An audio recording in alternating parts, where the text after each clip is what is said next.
Praise the lord. ప్రభువైన యేసుక్రీస్తు నామంలో మీకు శుభములు.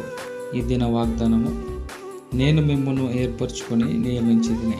యోహాను సువార్త 15వ అధ్యాయం 16వ వచనం. ఈ లోకంలోని ప్రతి మానవుని పక్షంగా దేవుడు ఒక గొప్ప ప్రణాళికను కలిగి ఉన్నాడు. ఆ ప్రణాళికను మన జీవితంలో నెరవేర్చుట కొరకే ఆయన నిన్ను ఏర్పరచుకొని నియమించాడు. ఇది ఆరంభంలో మనకు అర్థం కాకపోవచ్చు, లేక దేవుని ఏర్పాటు చాలా స్వల్పముగా తోచవచ్చు.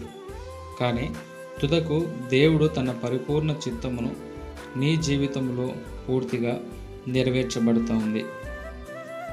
ఇప్పుడు మనము ఇంతవరకు వెళ్ళిన మార్గమును, ఈ రోజుకు ఈ స్థితికి కారణమైన వ్యక్తులను, అనగా మేలు చేసిన వారైనా కీడు చేసిన వారైనా, వారు నీ పక్షంగా దేవుని ప్రణాళికలో భాగమేనని దేవుని స్తుతించదము.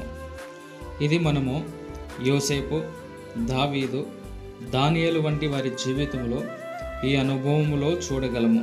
కనుక ఈరోజు నీవు నీ స్థితి ఎలా ఉందని కాదు, దేవుని ప్రణాళిక నీ విషయమై గొప్పగా ఉందని, ఆయన నీ వెంట ఉండి దాన్ని నెరవేర్చగలడు.